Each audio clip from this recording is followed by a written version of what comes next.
दोस्तों, ये निश्चित है कि जो जन्मा है उसकी मौत भी होगी। धरती पर जब भी किसी इंसान की मौत होती है तो हम अपने रीति रिवाज के मुताबिक मृत शरीर को जला देते हैं या फिर दफना देते हैं, क्योंकि मरने के बाद शरीर खराब होना शुरू हो जाता है तो हमें उसका अंतिम संस्कार करना जरूरी हो जाता है। लेकिन दोस्तों, क्या आपके मन में सवाल आया है कि यदि किसी की मौत अंतरिक्ष में हो जाए तो क्या होगा? क्या उसके शरीर को धरती पर वापस लाया जाएगा या फिर उसे अंतरिक्ष में खुले में छोड़ दिया जाएगा या अंतरिक्ष में ही उसका अंतिम संस्कार किया जाएगा? आखिर क्या होता है यदि किसी की मौत अंतरिक्ष में हो जाती है? और सबसे बड़ा सवाल ये कि क्या अंतरिक्ष में कभी किसी की मौत हुई है? तो चलिए आज की इस वीडियो में हम इन्हीं सवालों के बारे में आपको बताते हैं। तो दोस्तों, आप हमारे साथ इस वीडियो को अंत तक जरूर देखिएगा। दोस्तों, आज स्पेस ट्रेवल यानी अंतरिक्ष की यात्रा अब कोई बड़ी बात नहीं रह गई। ब्लू ओरिजिन, वर्जिन गैलेक्टिक जैसी कंपनियां लोगों को अंतरिक्ष की यात्रा करा रही हैं। एलन मस्क की कंपनी स्पेस एक्स मंगल ग्रह पर बेस बनाने की तैयारी कर रही है। जल्द ही धरती की निचली कक्षा यानी कि 500 किलोमीटर तक यात्राएं बेहद सामान्य और आसान हो जाएंगी। लेकिन इसके साथ ये बात भी सामान्य है कि अंतरिक्ष में जाने पर विषम परिस्थितियों का सामना करना पड़ता है और ऐसे में दुर्घटना होना भी लाजमी है और कभी कभी ये मौत का कारण भी बन जाती है। अंतरिक्ष में अब तक कोई मरा है तो वो रूस के 3 वैज्ञानिक हैं। घटना करीब 51 साल पहले यानी 30 जून 1971 की है। ये अब तक की पहली और अंतिम घटना है। इसके पहले कभी ऐसा नहीं हुआ था और न ही आज तक ऐसा हुआ है। दरअसल उस वक्त रूस के 3 वैज्ञानिक अंतरिक्ष में थे। उनके नाम थे जियोर्जी ड्रोबावल्स्की, विक्टर पातासाएव और व्लादिस्लाव वोल्कोव।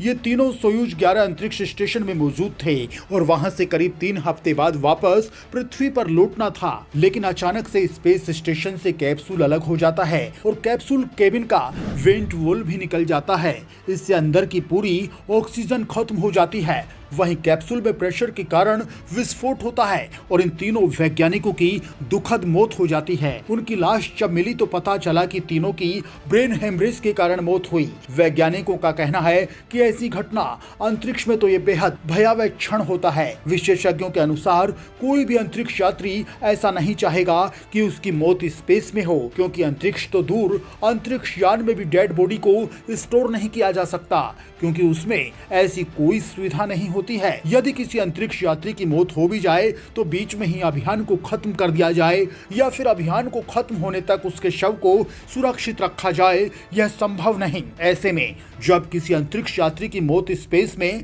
अभियान के दौरान हो जाती है तो उसकी डेड बॉडी को एयरलॉक में पैक कर दिया जाता है और अंतरिक्ष में साथी वैज्ञानिक उसी तरह छोड़ देते हैं। अंतरिक्ष की ठंड में यह शव आइस मम्मी में तब्दील हो जाता है। वैज्ञानिकों का कहना है कि किसी अंतरिक्ष यात्री की बीच अभियान में मौत हो जाए तब उसे पृथ्वी पर लाना इसलिए दुष्कर काम है, क्योंकि ये बेहद खर्चीला होता है और इसमें काफी लंबा वक्त लगता है। ऐसे में उसे वहीं छोड़ देना ज्यादा मुनासिब माना जाता है। जब अमेरिकी अंतरिक्ष एजेंसी नासा के अपोलो अभियान के दौरान जिस स्पेस सूट को बनाया गया था, जब उसका परीक्षण हुआ तो सामने आया कि अंतरिक्ष में दबाव की वजह से शव के चिथड़े भी उड़ सकते हैं। यदि शव किसी एस्टेरॉइड या अन्य चीज से न टकराए तो वह लाखों सालों तक सुरक्षित रह सकता है।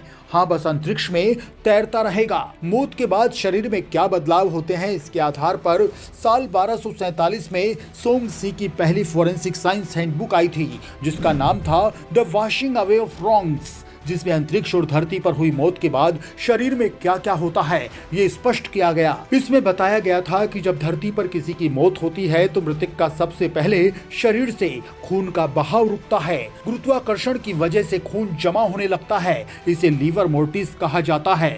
फिर शरीर ठंडा पड़ने लगता है, इसे कहते हैं अल्गोर मार्टिस। फिर शुरू होता है मांसपेशियों का कड़ा यानी सख्त होना। ऐसे इसलिए होता है क्योंकि शरीर में मौजूद कैल्शियम मांसपेशियों के फाइबर्स को जकड़ने लगता है, जिसे रिगोर मोर्टिस कहते हैं। इसके बाद शरीर में मौजूद एंजाइम और प्रोटीन शरीर की कोशिकाओं से बाहर निकलने लगते हैं। उसी वक्त दांतों में मौजूद बैक्टीरिया बाहर आ जाते हैं और पूरे शरीर में फैलने लगते हैं। ये नर्म ऊतकों को खाना शुरू करते हैं, जिससे गंध आने लगती है। शरीर से गैसें निकलने लगती हैं और शरीर फूलने लगता है। वहीं रिगोर मार्टिस तब तक चलता है जब तक मांसपेशियां पूरी तरह से खत्म नहीं हो जाती और नर्म ऊतक पूरी तरह से बैक्टीरिया खत्म नहीं कर देते तब तक शरीर से बदबू आती रहती है। ये शरीर के खत्म होने की पूरी प्रक्रिया होती है। इसके पीछे वातावरण, तापमान, आसपास मौजूद कीड़ों की गतिविधियां, दफनाने जैसी प्रक्रियाएं भी जिम्मेदार होती हैं। लेकिन ये काम अंतरिक्ष में नहीं होता।